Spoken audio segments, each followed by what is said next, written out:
सो hello हाजिक, once again a very good morning to you. Welcome to our history class, जिसमें हम लोग देख रहे हैं अपना प्यारा सा chapter the rise of Marathas. तो कल हम लोगों ने वीर छत्रपति शिवाजी के बारे में पढ़ा कि किस तरीके से उन्होंने मुगल अंपायर को ओवरटेक किया।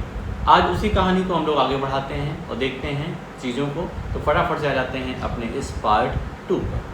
Okay bro.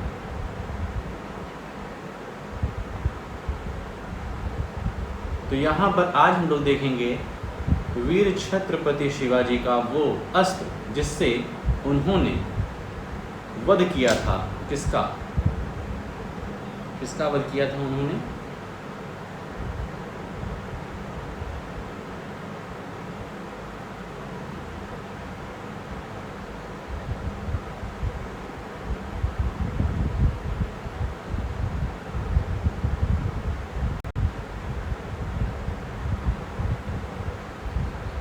अफजल खान का। ठीक है, अफजल खान का उन्होंने वध किया था। तो इसको कहते हैं द वाघ नख। ठीक है, शुरुआत करते हैं हम लोग अपने आज के इस चैप्टर की।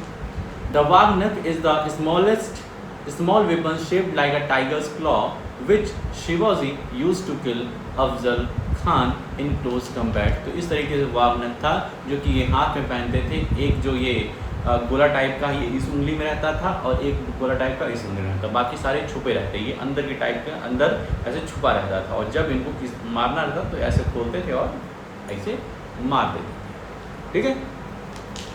अच्छा, गुरिल्ला वॉरफेयर जो है, गुरिल्ला युद्ध कला जो है, जरा इसके बारे में चेक करना, गूगल पे जाना। गूगल वॉरफेयर, गुरिल्ला वॉरफेयर किस तरीके से होता था, किस तरीके से दुश्मनों को इसमें वो किया जाता था, तो इसको जरा देखना गुरिल्ला वॉरफेयर क्या था। ठीक है।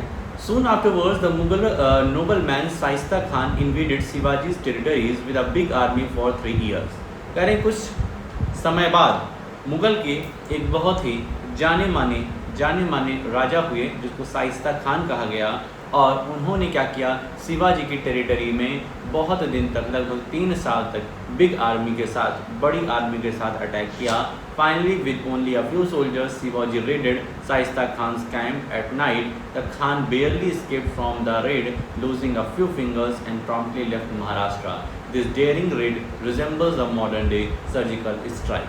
तो शिवाजी एकदम परेशान हो गए थे इस शाइस्ता खान से, तो इन्होंने क्या किया, रात में सर्जिकल स्ट्राइक मार दी। जिस तरीके से इंडिया ने पाकिस्तान पर सर्जिकल स्ट्राइक कई बार की है, उसी तरीके से शिवाजी ने सर्जिकल स्ट्राइक करी रात में, और खान जो है, जो शाइस्ता खान है, बहुत मुश्किल से वहाँ भाग सका और इसकी कुछ उंगलियाँ वहीं पर कट गईं जब कॉम्बैट हुआ, जब लड़ाई हुई। ठीक है। As a retaliatory action for the 3 years long wave of attack, Shivaji sacked Surat, a wealthy fort city of Mughal Empire in present-day Gujarat. ठीक है। तो शिवाजी काफ़ी गुस्साए हुए थे, और जब ये सर्जिकल स्ट्राइक करी उसके बाद जिस तरीके से 3 साल तक शाइस्ता खान ने उन्हें परेशान किया था, तो वो एक एक करके इनके जो भी एम्परर था, जो भी इनके साम्राज्य था, उसको लूटने का काम फिर शिवाजी ने किया, उसको वापस लेने का काम शिवाजी ने किया। तो सबसे पहले इन्होंने सूरत को सेक्ट किया, सूरत को अपने उसमें हिस्से में किया। There he obtained enormous treasure worth almost 1 crore of rupees, an extremely large sum of the time.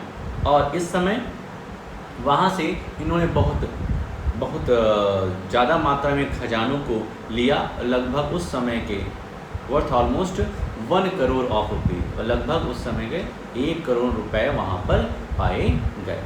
However, he was careful not to attack religious places and even spared the house of Mohandas Parekh, a charitable man. कह रहे हैं मोहनदास परेख एक बहुत ही अच्छे व्यक्ति थे वहाँ पे, और रिलीजियस जितने भी वहाँ पे जो धार्मिक संस्थाएं थी, धार्मिक जो वहाँ पे चीज़ें थीं, उनको शिवाजी ने कोई भी डिस्टर्ब नहीं किया। सिर्फ और सिर्फ जो गलत लोग थे, गलत इंसान थे, गलत विचारधारा के लोग थे, उनको मारने का, उनको पीटने का काम किया। He sacked Surat again after a few years. These events became so famous that they appeared in the London Gazette, an English newspaper of the time, which conveyed how Shivaji wrote to all European diplomatic agents in Surat, demanding immediate presents of money, failing which he would return and ruin that city. तो इन्होंने वापस से सूरत पर attack किया शिवाजी ने, और वहाँ से और धन की उगाही करी, और इतना इनका अटैक फेमस हुआ कि लंदन लंदन के गज़ट, लंदन गज़ट जो कि इंग्लिश न्यूज़पेपर उस समय चलता था, वहाँ पर इनकी चीज़ें छपी, इनकी बातें छपी कि सूरत को जल्द से जल्द खाली करो वरना पूरी की पूरी सिटी को ये तहस नहस कर देंगे, ऐसा शिवाजी कहे। The sacking of Surat was a great insult to the might and prestige of the Mughal empire. Surat पे जो 2 बार ये आक्रमण हुआ शिवाजी के द्वारा, तो इससे मुगल एम्पायर की जो प्रेस्टीज थी, जो मुगल एम्पायर का ईगो था, साम्राज्य था, वो डगमगा गया। Therefore, औरंगजेब sent जय Singh, a distinguished Rajput general, to defeat Shivaji. अब घर का भेदी लंका ढावे, वही वाली कहानी हुई। तो औरंगजेब ने जय सिंह, जो कि इंडियन ही था, तो उन्होंने क्या किया, जय सिंह को भेजा कि जा करके शिवाजी से लड़ाई करो। Against him Shivaji had to concede defeat at Purandar fort near Pune and enter into a treaty. अब भाई साहब अपने से तो सब हार जाते हैं, दुश्मनों से जल्दी नहीं हारना होता, लेकिन अपनों से हार जाते हैं। तो जय सिंह से शिवाजी क्या हुए, हार गए और एक समझौते के तहत मिलन हुआ इनका कि अब हम लोग का कुछ समझौता होगा। He had to give up a sizable part of his kingdom and his son Sambhaji had to enter Mughal service। भाई साहब इन्होंने क्या किया, अपने किंगडम का एक पार्ट, एक लंबा चौड़ा पार्ट इन्होंने मुगल को देना पड़ा और संभाजी जो कि इनके एक पुत्र थे उनको मुगल की सर्विस में देना पड़ा। यहाँ से तुम मुगल के लिए काम करोगे, ठीक है। Shivaji was persuaded by Jai Singh to visit the Mughal court at Agra where he was made to stand before Aurangzeb and a Mughal general whom he had defeated earlier। ठीक है, तो शिवाजी को जय सिंह ने परसुएट किया, रिक्वेस्ट करा कि एक बार आप मुगल कोर्ट आइए, जो आपसी मनमुटाव हैं उसको सुलझाइए, साथ में मिल करके हिंदुस्तान पर राज किया जाए। ठीक है, तो ठीक है, औरंगजेब के सामने ये शिवाजी पहुंचते हैं और वहाँ पर एक मुग़ल जनरल रहता है, मुग़ल जनरल वहाँ पर रहता है जिसको शिवाजी ने पहले हराया है। ठीक है, तो वहाँ पर जब वो देख रहे हैं और वो मुग़ल एम्परर जिसको इन्होंने हराया था वो अब इनकी इंसल्ट कर रहा है कि देखो आ गए ना, ऐसे ऐसे करके मतलब टॉन्ट कस रहा है। तो ये सब देख करके incensed at this insult Shivaji stormed out of the court following which Aurangzeb put him under house arrest. भाई साहब ऐसा देखते हुए वो टॉन्ट कस रहा था तो तुरंत ही शिवाजी को बहुत बुरा लगता और वहाँ से वो तूफ़ानी गति से बाहर निकलते हैं। जब ऐसा औरंगजेब ने देखा तो उनको हाउस अरेस्ट कर दिया, उनको हाउस में बंद कर दिया। To escape this Shivaji devised a strategy, he started distributing gifts to holy man and Mughal generals. भाई साहब अब एक कमरे में हाउस अरेस्ट हो गए हैं, तो भाई साहब अब यहाँ से निकलने के लिए शिवाजी ने स्ट्रेटजी बनाई, कुछ रणनीतियाँ बनाई। उन्होंने क्या किया, जितने भी हॉली मैन थे, जितने भी अच्छे अच्छे आदमी थे और जो मुगल जनरल्स थे उनको इन्होंने गिफ्ट देना शुरू किया। ठीक है, लालच देनी शुरू की। The gifts often contain fruits and sweets packed in big basket। तो बड़े बड़े बास्केट में इन्होंने फ्रूट्स और स्वीट्स देना शुरू किया। The guards initially checked them but soon stopped doing so, expecting this Shivaji and his son Sambhaji would hide themselves in the baskets and made their escape। तो बड़े बड़े बास्केट में ये लोग देते थे फल देते थे, स्वीट्स देते थे। शुरुआत में तो वहाँ के जो चौकीदार वगैरह थे, जो वहाँ पे गार्ड्स वगैरह थे, वो तो चेक करते थे कि भाई साहब इसमें क्या है, इसमें क्या है, इतने बड़े बड़े बास्केट जा रहे हैं। लेकिन धीरे धीरे करके वो समझ गए कि इसमें क्या ही होगा, इसमें वही फिर से वो क्या कर रहा है, डिस्ट्रीब्यूट कर रहा होगा फल और मिठाइयाँ। ठीक है, तो इसका फ़ायदा उठाते हुए एक दिन बास्केट में दोनों संभाजी और उनके पिताजी शिवाजी दोनों बैठ करके वहाँ से निकल लेते हैं। Aurangzeb could never capture Shivaji again। Aurangzeb को वापस से फिर शिवाजी के दर्शन नहीं होते हैं। A few years later, in 1674, Shivaji was coronated with full Vedic rites at the strong mountain fortress of Raigad। ठीक है, एक मिनट रुकना जरा, 1 मिनट हो गया।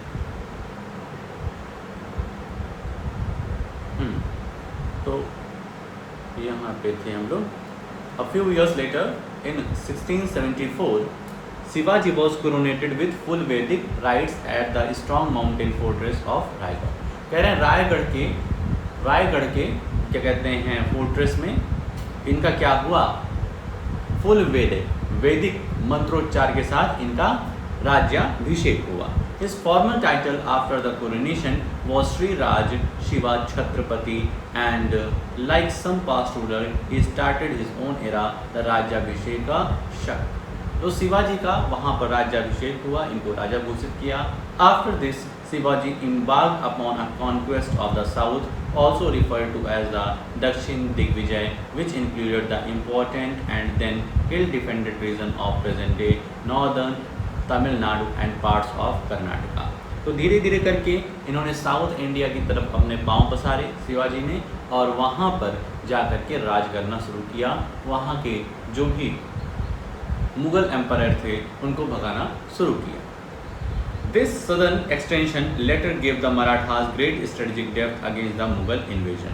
तो इस तरीके से साउथ में मुगल इन्वेजन किया, मुगलों पर आक्रमण किया और अपने रणनीतियों के साथ वहाँ पर कब्जा करना शुरू किया। ठीक है। Shivaji kingdom about 1680 Ekoji's role is explained later in this chapter. तो यहाँ पर देखो किस तरीके से कहाँ शिवाजी ने क्या किया, आक्रमण किया है मुगलों पर। A figure claimed Shivaji's life when he was 50. He was a master strategist and a true visionary, and within his lifetime, his exploits had become legendary across India and beyond. तो कई सारी किताबों में कई सारे लोगों से सुनने को मिलता है कि 50 साल की एज में शिवाजी के पास इतना अच्छा विज़न आ गया था, किस तरीके से हिंदुस्तान को बचाना है, किस तरीके से मुगलों को यहाँ से खदेड़ देना है। उनके रणनीति, उनकी जो स्ट्रेटजी थी, रणनीति को देख करके काफ़ी लोग अचंभित होते थे कि वाह, इतनी कम उम्र में कैसे इतना ज़्यादा इसे अंदाज़ा है कि किस तरीके से हमें काम करना है। ठीक है। The Europeans compared him with ancient generals like Alexander, and the Bundela prince Chhatrashal was so inspired by Shivaji's struggle against the Mughals that he managed to create an independent kingdom of Bundelkhand divided between present-day Uttar Pradesh and Madhya Pradesh। कह रहे हैं वहाँ के जो European लोग थे वो इनको शिवाजी को कंपेयर करने लगे सिकंदर से कंपेयर करने लगे, और बुंदेल के प्रिंस छत्रसाल से कंपेयर करने लगे कि ये तो वैसा राजा है, ये तो वैसा व्यक्तित्व वाला है। ठीक है। And he manage to create and independent kingdom of Bundelkhand, और वहाँ पर बुंदेलखंड का एक इंडिपेंडेंट किंगडम इन्होंने बनाया। कहाँ से? Divided between present day Uttar Pradesh and Madhya Pradesh, Uttar Pradesh और मध्य प्रदेश के बीच में। ठीक है। The famous Hindi poet Bhushan specifically came to Maharashtra to meet Shivaji and composed poems in his praise, some of which remain famous to this day। तो हिंदी पोएट पहले क्या होता था, राजा महाराजाओं के दरबार में पोएट आते थे, उनकी कहानियाँ सुनाते थे, उनकी गौरव गाथा सुनाते थे, और फिर राजा खुश होकर के प्रसन्न होकर के उनको हीरे जवाहरात देते थे। ठीक है। तो इस तरीके से भूषण भी आए और महाराष्ट्र में आकर के शिवाजी की गौरव गाथा गाए, और कुछ गौरव गाथाएँ आज भी फेमस। ठीक है। The Marathas after Shivaji. अब मराठों का शिवाजी के बाद क्या होगा ये देखते हैं। Shivaji had two sons Sambhaji and Raja Ram. Sambhaji और राजा राम नाम के 2 बच्चे शिवाजी के हुए। After Shivaji death Sambhaji became the Chhatrapati. Shivaji की डेथ के बाद छत्रपति वहाँ के राजा बने। The Marathas were then the only obstacle to total Mughal control of the Deccan। और भाई साहब शिवाजी के बनने के बाद धीरे धीरे करके मुगल एम्परर बड़ा होने लगा, और सिर्फ मराठा को छोड़ करके पूरे के पूरे डेक्कन में उनका राज चलने लगा। Aurangzeb invaded the Deccan and conquered the Bijapur और आदिल शाही एंड गोलकोंडा और कुतुब शाही सल्तनत। अब धीरे धीरे करके ये जो मुग़ल हैं ये इनकी तरफ आ रहे हैं, डेक्कन में आ रहे हैं, जो मतलब ये शिवाजी के फोर्ट में आ रहे हैं, जहाँ पर अब संभाजी वहाँ का टोटल कंट्रोल लिए हैं। तो गोलकोंडा और बीजापुर में ये क्या किया, अपनी जीत का परचम फहरा दिए मुग़ल लोगों ने। He then captured Sambhaji and after torturing him brutally executed him। After this he captured Raigad, the Maratha capital। तो संभाजी को ये कैप्चर कर लेते हैं, पकड़ लेते हैं और ब्रूटली इनको टॉर्चर करते हैं। तब तक टॉर्चर करते हैं जब तक कि ये भाग नहीं जाते हैं वहाँ से। फिर इन्होंने रायगढ़ को कैप्चर कर लिया, जो कि मराठा की कैपिटल हुआ करती थी। After Sambhaji, Rajaram became the Chhatrapati and fled to Ginji in present-day Tamil Nadu. The Mughal-Maratha conflict thus spread to South India. तो संभाजी के बाद जो राजा राम जी थे, इनको क्या हुआ, इनको छत्रपति बनाया जाता है, लेकिन छत्रपति बनते ही गिंजी की तरफ फ्ली हो गए, भाग गए, ठीक है।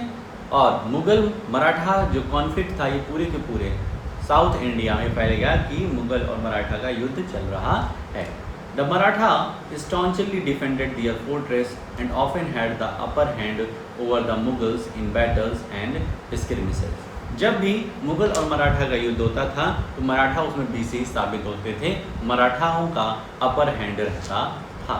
Aurangzeb was thus unable to leave the Deccan and died without having succeeded in subduing the Marathas, who emerged as a strong contender to the Mughals. No longer on the defensive, the Marathas, led by the Tarabai, Rajaram's queen, made large-scale inroads into Mughal territories, eventually conquering large parts of India. तो धीरे धीरे करके औरंगजेब डेक्कन को leave नहीं कर पाए और वहीं पर उनकी डेथ हो गई, वो मराठाओं से जीत नहीं पाए, ठीक है।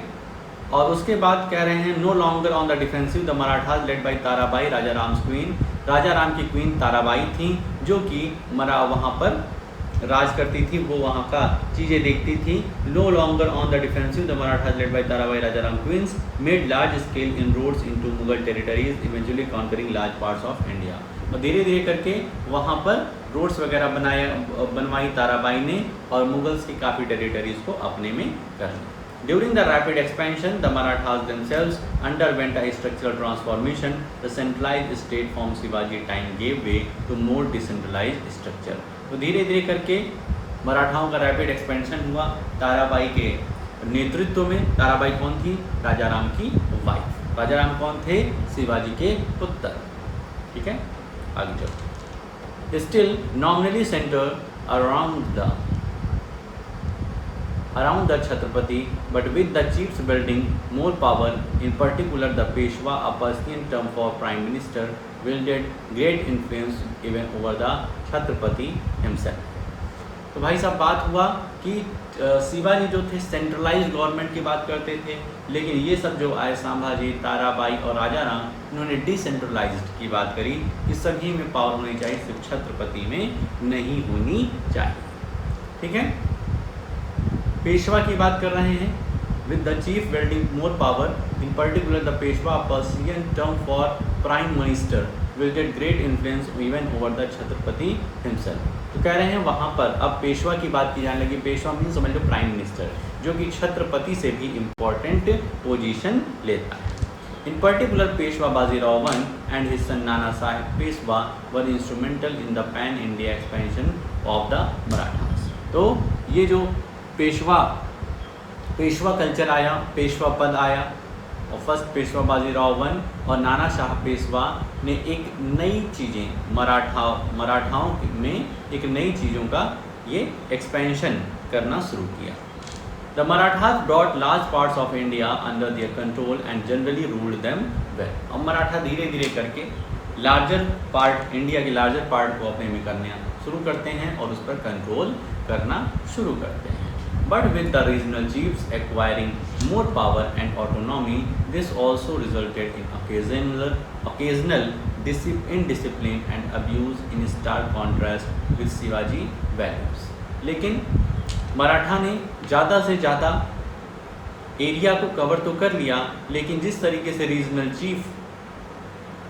चीफ और पेशवा में बहुत झड़प होने लगी, बहुत ही कॉन्फ्लिक्ट होने लगा, तो बहुत सारा अब अब्यूजिंग लैंग्वेज यूज होने लगी, लड़ाई झगड़ा होने लगी और मतभेद होने लगा शिवाजी के वैल्यूज़ से और जो भी वो चीज़ें वहाँ के पेशवा वगैरह कर रहे थे। For instance the Marathas 10-year campaign in Bengal inflicted much cruelty and devastation on the common people. तो इस तरीके से करके जो मराठाओं का 10 साल से कैंपेन चल रहा था, उसमें और भी ज़्यादा क्रुएल्टी आने लगी और भी ज़्यादा मतभेद होने लगे, और जिससे कि कॉमन पीपल को बहुत निराशा हो रही थी। In their northward expansion, the Marathas briefly controlled the area of Lahore, Attock and even Peshawar in modern day Pakistan. कह रहे नॉर्थवर्ड एक्सपेंशन में देखा जाए तो वहाँ पर ये लाहौर पर कब्जा किए, अटोक पर और पेशावर पर, जो कि इस समय पाकिस्तान में है, उस पर भी इन्होंने अटैक किया और अपने में लिया मराठाओं। They fought with the Afghans and despite suffering a disastrous defeat at Panipat, Madhavrao one, ठीक है, क्या कह रहा है, Marathas briefly control the area of Lahore, Attock and even Peshawar. They fought with the Afghans and despite suffering a disastrous defeat at Panipat in 1761, they quickly recovered during the time of Peshwa Madhavrao one. तो भाई साहब कह रहे हैं कि मराठास ने अफगान से लड़ाई करी and despite suffering a disasters defeat at Panipat में इनको अफगानों से क्या हुआ, हारना पड़ा, बहुत ही बुरी तरीके से हारना पड़ा, लेकिन ये तुरंत ही रिकवर होते हैं उससे और फिर से under the leadership of Mahadji Shinde, also known as Mahadji Scindia, they went on to recapture Delhi in 1771, which remained under their control till the British capture in 3 decades later. तो बहुत सालों तक मराठाओं को हरा करके अफगान यहाँ पे रहने लगे, लेकिन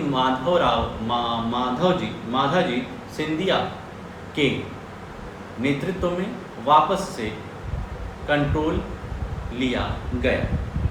In the latter half of the 18th century, the chief rivals of the British in India were the Marathas. कह रहे हैं 18वीं शताब्दी के आधे तक मराठाओं के The chief rivals of the British in India were the Maratha. जो अंग्रेजों के दुश्मन थे वो मराठा ही होते थे. 3 Anglo-Maratha wars, as they were called, were fought between 1775 and 1818. तो एंग्लो मराठा वॉर जो 3 बार हुआ, मतलब 3 एंग्लो मराठा वॉर्स 1775 और 1818 के बीच में. Owing to the Marathas' increased internal disunity and the superior organizational and technological abilities of the British, they succeeded in ending the Marathas' power. तो भाई साहब कह रहे हैं 1775 और 1818 में एंग्लो मराठा वॉर चला, मराठा और अंग्रेज़ों के बीच में. और जब अंग्रेज़ों की ये नीति थी तोड़ो और राज करो, ठीक है, मतलब 2 लोगों में जो 2 आपस में भाई बहन हैं, आपस में इंडिया में रहने वाले हैं, उनके बीच में लड़ाई करा दो, और लड़ाई करा दोगे तो ये लड़ मरेंगे एक दूसरे से, फिर हम क्या करेंगे, राज करेंगे. तो इस तरीके से मराठा में जो इंटरनल डिसयूनिटी थी वो बढ़ती चली गई, और इस हद तक बढ़ती चली गई कि वे दोनों अलग हो गए. जब दोनों लोग अलग हो जाएंगे तो भाई ब्रिटिशर्स दोनों से मिलकर के दोनों को ख़त्म करने का प्रयास करेंगे एक दूसरे की हेल्प से, ठीक है. Of the British they succeeded in ending the Maratha power. In effect the British took India from the Marathas more than from the Mughals or any other power.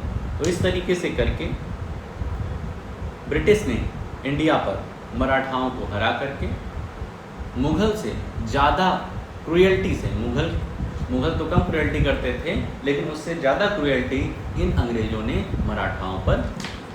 तो इस तरीके से आज का जो हम लोग का छोटा सा टॉपिक है वो हम लोग यहाँ पर करते हैं ख़त्म. आई होप सो सब समझ में आया होगा. कहीं कोई दिक्कत अगर होती है तो शाम की क्लास में पूछ लेना भाई साहब, लेकिन ज़रूरी है कि जो मैं पढ़ाया हूँ उसकी रीडिंग जरूर करो. रीडिंग करोगे, कोई वर्ड नहीं आया तो उसको शाम को पूछोगे, ठीक है. विदाउट रीडिंग तो मज़ा नहीं आएगा. तो रीडिंग कर लेना, जो भी इम्पोर्टेंट पॉइंट्स नज़र में आए वो हमें तुम बताना. और आज हिंदी ग्रामर, ठीक है, ये तो हिस्ट्री करोगे ही, साथ में हिंदी ग्रामर का जो चैप्टर का टेस्ट होने वाला है संडे को, उसको प्रिपेयर करना और शाम को वो बताना. तो आज के लिए अपने इस वीडियो में हम लोग इतना ही रखते हैं. मिलते हैं नेक्स्ट वीडियो में. ओके.